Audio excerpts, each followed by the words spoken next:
Hey there, cats and kitties. I am the Blues Man, Johnny Blues, and with this video I'll be discussing my thoughts on episode 7 of the anime series, Noragami. And this is definitely an interesting episode in the twists and turns we see for these characters. I'd have to say some people viewing this series might not have seen some of this coming. Now we're basically picking up with Bishamon once again in the hot spring, kind of mulling over her attack on Yato in the previous episode and how awry everything went. But she also seems to be spending some time thinking about his weakened condition, which is something, of course, as we see throughout the episode, plays through the entire thing. She has her chief, Regalia Cosma, really schooling her about her vengeful tactics and how she's losing focus, letting her emotions control her actions and all this stuff. And he really puts her back into the mindset of, she's partly responsible for this event between the dimensions that was opened by Kafuku in the last episode, letting out all these phantoms from the underworld.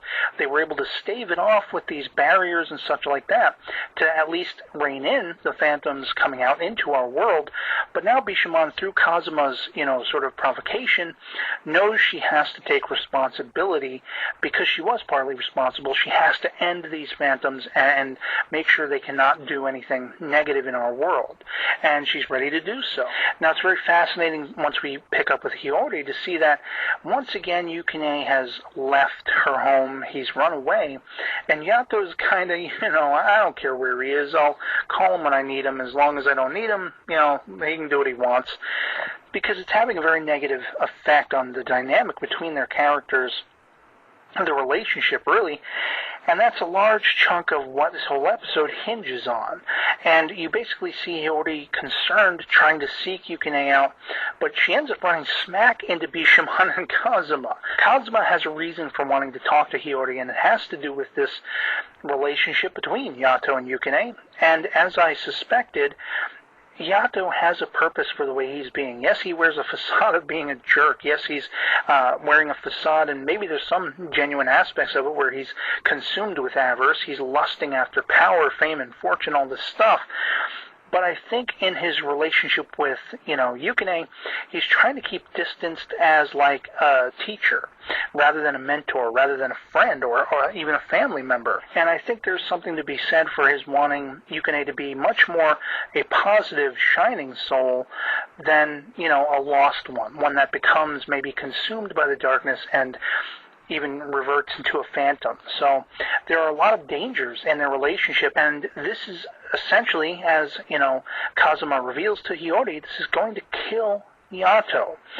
His life is in danger with every negative act Yukine takes because they are basically linked in mind. And it's interesting to me how Hiyori tries to bring this across to Yato by smacking herself when she's confronted with him and, getting his attention by doing so, and then walking up to him, placing her hands on his cheeks and saying, look, you need to treat him not like a regalia, a tool, but more like family, more like a brother, more like someone you care about, a friend even, which is going to be an uphill battle if this episode proves anything when Yato finally does catch up with Yukine and he says, we have a job, finally, and it turns out to be the night shift at a 7-Eleven type store where he's making, ramen and stuff like that for people coming in, and you basically see that Kafuku and Daikoku come walking in.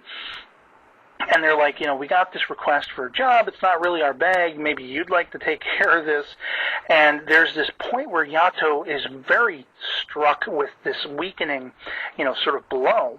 And we look back, and there's Yukine standing by the register. Yato thinks he must have stolen money. But for a minute there, it looks like he's thinking wrongly. Yukine runs out as if, he's sick of getting blamed. He feels like he's let down, and everyone's letting him down, not seeing the good he can do and all this stuff. But it turns out he did steal money, and Daikoku basically calls him out on it. Yato witnesses it finally. He already knew, but, there's the confirmation. Now we all see, not only the characters around him, but we, the viewers, see that Yato has very real concerns here about Yukine's slippery slope down into darkness and the effect it's going to be having on him. And so it does get a little comical when he leaves Kafuku and Daikoku in command of this store, and they're scaring patrons and stuff. But Yato basically takes this job. He goes after this giant, beautiful, just gorgeous moth-like phantom, and you basically have Yato and Yukine running into Nora again. Now, here is another point of contention for the series. Yukine's like, why do you need me? You have Nora. Go use her. And we find out all about her through this god of knowledge, Tenjin, when Hiyori goes and talks to him, that Nora is kind of like the slut, for lack of a better term, pardon the expression, of regalia. She basically pimps herself out to multiple gods, and thus, after having so many commanding her, they lose that, sort of controllability, the gods that wield such regalia, known as Noras, so that they can be weakened by them, they can be harmed by them, and stuff like that.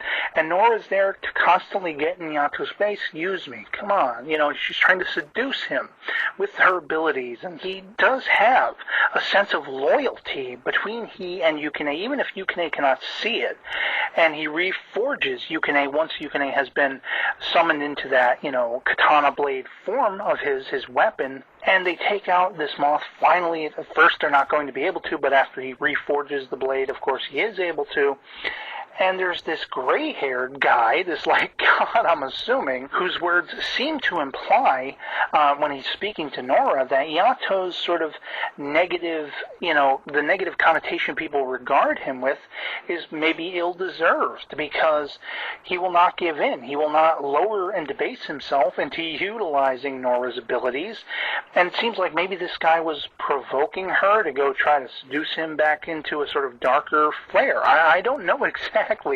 And it's just all very interesting, especially with where we leave off with this episode, calling back on that speech between Kazuma and Hiyori about what's all going on, that Yato's life is in danger. This is something she really has to confront now, because she's all this time, much as some of us viewing have thought, Yato might be a bad guy. He might be someone undeserving of Yukine, and it turns out tables are kind of backwards. We've kind of had that a little bit backwards in that, yes, Yato is a jerk, but the one who's really becoming dangerous is Yukine. So I'd love to hear from you guys in the comments below. If you've seen episode 7 of Noragami, what you thought of it, what you think of the story's progression thus far, and otherwise, that'll be it for me on this. I hope this video finds you well, and I'll catch you later. Peace.